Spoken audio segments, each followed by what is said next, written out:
E aí foi logo assim que eu fui criar o panetone trufado, as coisas. Mas antes era só Páscoa mesmo. Só ovo de Páscoa. Tanto que não era chocolateria da Isa, era ovo de Páscoa da Isabela Fernandes.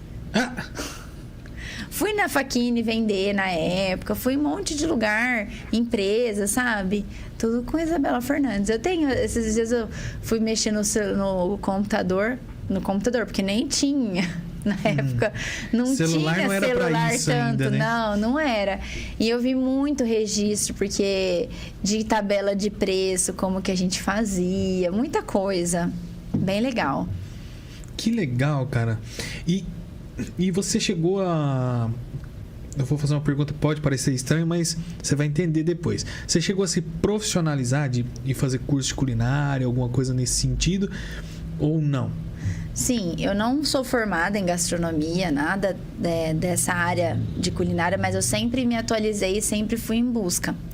E antes de eu decidir realmente pela chocolateria da Isa, eu fui numa loja que eu sempre comprava os produtos para fazer os docinhos de casamento, que eu trabalhava com a minha sogra na época. E aí eu peguei e fui lá e a moça pegou e falou assim: olha, vai vir uma chefe culinarista super famosa de São Paulo fazer um curso aqui, você não quer participar desse curso?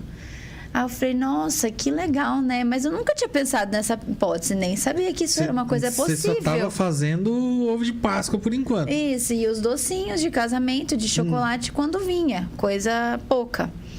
Eu falei, vou nesse negócio, nesse curso. Eu lembro que eu cheguei nesse curso, tinha umas 50 mulheres na sala. E era curso baratinho, assim, tipo R$30. Era barato, então ia dar, a sala ia sempre estar lotada. E eu, naquele curso, eu anotei tanto, que eu tenho até hoje a apostila daquela aula. Eu anotei tanto, porque era uma coisa muito nova pra mim. Uhum. Desde falar de temperatura de chocolate, de umas coisas que eu fazia tudo muito caseiro. Então, eu derretia chocolate e colocava numa bacia de água com gelo para dar o ponto no chocolate com calor, sem ar-condicionado. Nada do que eu tenho hoje. Antes era um freezer para uma Páscoa, era uma geladeira. Então era tudo muito caseiro.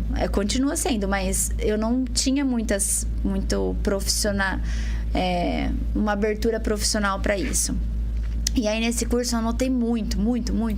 E eu cheguei em casa com uma vontade de falar assim, mãe, é isso que eu quero fazer. E eu falei pra ela, mãe, eu já sei o que eu quero. Porque a gente tinha um escritório de representação comercial na época.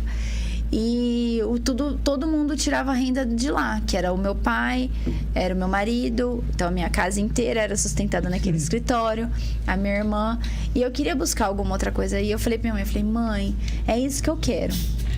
Aí eu lembro que a minha mãe chegou pra mim e falou assim, não, filha, isso não. Sério? Trabalha demais.